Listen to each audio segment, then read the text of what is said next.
Many of us who have been through trauma find ourselves finding ways to come to terms and grasp what happened, to make sense of it. And then there's a stage where you try to emerge rather than seeing yourself as a victim, trying to understand maybe what message is being sent to you. If that's happened to you, you may, like me, have found yourself studying various means of self-expression, maybe looking to painting or acting or writing to examine how circumstances are created and what your bigger purpose in life might be. I'm Roach, Mark Roach, and I've got some thoughts to share with you on this, and I've prepared a few excerpts on different approaches to acting that I thought might be of interest, because as trauma survivors and maybe people that are working through complex PTSD or PTSD, sometimes going back and revisiting those precious, tender, maybe painful points where we were potentially wounded or our eyes were open to seeing things in a new way, have resonated over and over and over and over again. And so you may find that there's even, when you walk into to work with a workshop or a group who are working on acting or some type of artistic pursuit, you may find a camaraderie there. So let me tell you about some of my notes that I looked over from well over 30 years of studying acting, but most specifically about one of the last methods that I explored, which was the acting craft using the Meisner method. And in this method, you begin by trying to prepare your instrument and take the attention off of yourself and learn to let your emotions work through what you happen to find yourself doing in a particular scene in life. And there may be a long period of time that you take when you begin studying the Meisner where you do an independent activity, where you're just doing something like fixing a broken plate or writing a letter, doing something very seemingly simple, but oftentimes when we find that we let ourselves really examine some very common things that we do, there's a lot more complexities that are brought into that scene that make it fascinating to watch or fascinating to explore as an actor or an actress. So, I happen to have had a chance to work with a seasoned coach who had studied with Meisner in New York City back in I'm assuming it was probably the 70s and 80s. And she had brought many of her notes into her practice of teaching the Meisner method and formed a group that would continuously meet every week. And she would give assignments, and then you'd come back and execute on that assignment in front of, and there's usually like 15 to 20 other people, actors, maybe call them journeymen, who are exploring their own inner development using this technique. This caused me to get comfortable with myself in an intimate relationship with myself, with the camera, and as opposed to putting on a show as some kind of robot. And, the seasoned coach, did have some controlled interactions with me and the others in the group. But, these journeymen were all in the same boat with me. and they were getting comfortable letting go and being themselves in front of the camera or in front of the group, just like I was. So there was some camaraderie there. And I think some of the early instructions that I recall from the coach was, letting go of a sense of self-awareness, like you're watching yourself and delivering a prepared scene as you were maybe fixing a plate or maybe fixing dinner, or maybe as you were writing a letter to a loved one, and feeling things authentically and organically in front of this group that was giving you all of their attention.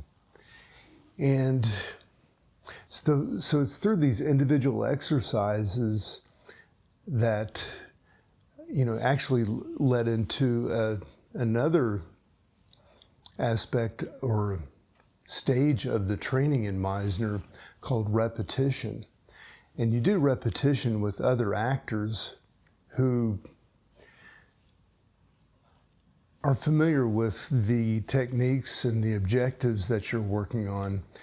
And as you work through that initial phase of working with an individual activity, then you'll begin to work with other actors. And that's where after you've learned to let go of yourself and really allow your inner life to work on an independent activity, then you'll work off of that activity and let go and allow another actor or another human being to affect what you're doing in your activity. And the repetition takes the language and communication and really kind of compresses it into a quick revelation of what you're observing in the other person. So if, for example, I'm doing an independent activity, maybe I'm building a boat, a miniature model boat or something, and it's very meticulous, and someone is working with me as in this exercise, and I look over, I notice them, and I notice that they're studying me. I would say, "You're studying me." And they would repeat back to me that they were studying me. And that would continue kind of as the flow or the flow between the other person and myself and my independent activity. All this was a circumstance that was just happening. And there's no right and wrong about it. It's all really honoring the truth in the moment. Now, this is where the experienced coach, who's watched, people do this maybe, several thousand times or more, would interrupt and say, you're not honoring the activity or you're just not really feeling what's going on, or you're disconnected from this other person and you're acting like a kind of a robot, or you're not really listening or seeing what's going on.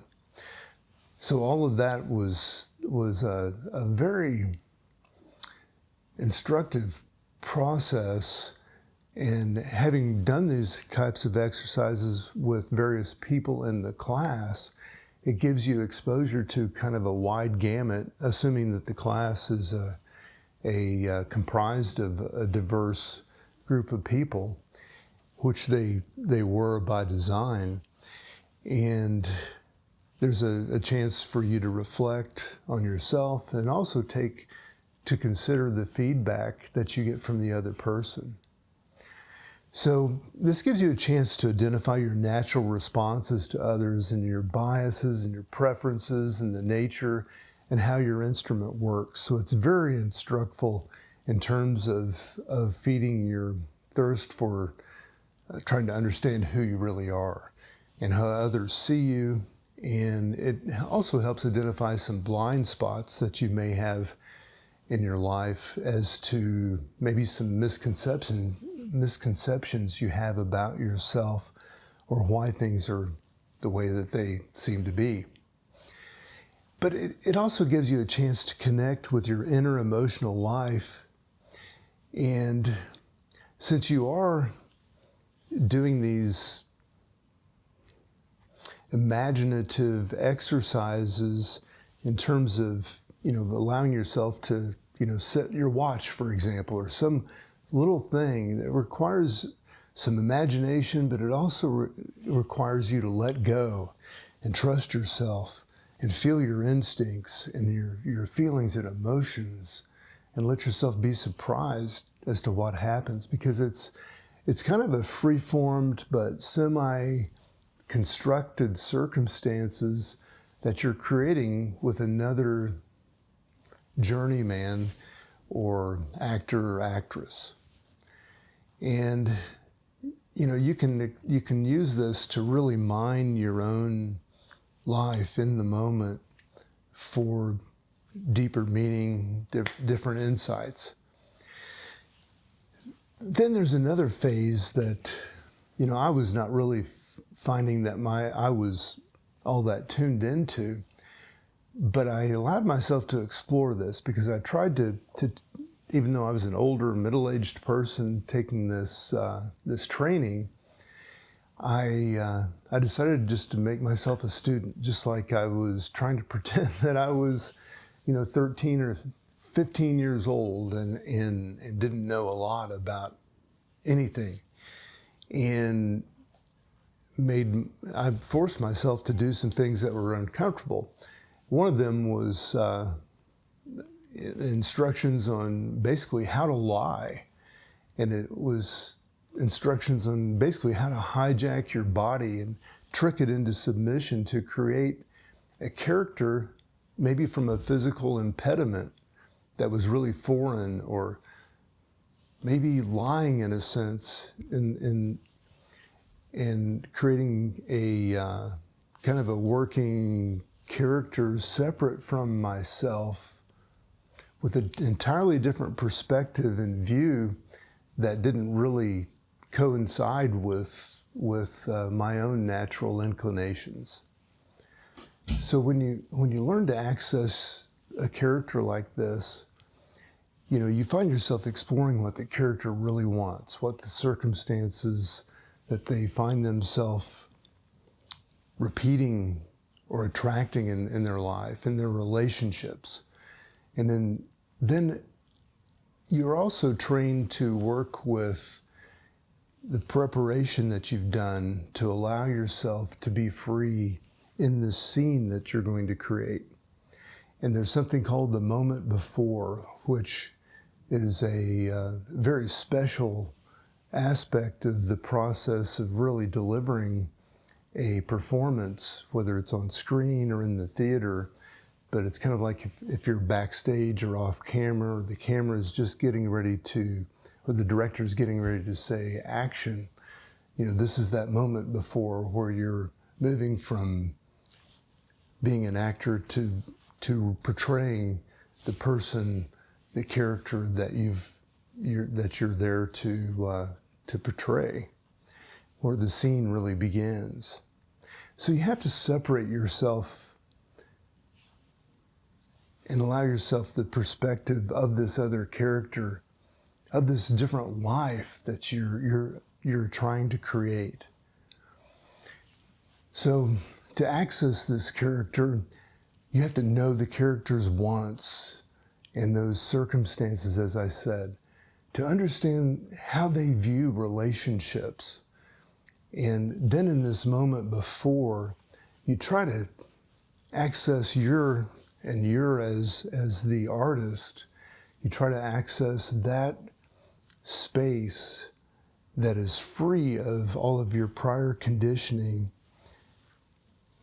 and you allow the conditioning of the character that you've prepared to inhabit your body, and maybe use some reminders like maybe an impediment or a limp or a little tick in your eye, or maybe it's the voice that will bring you closer to the character that you've created.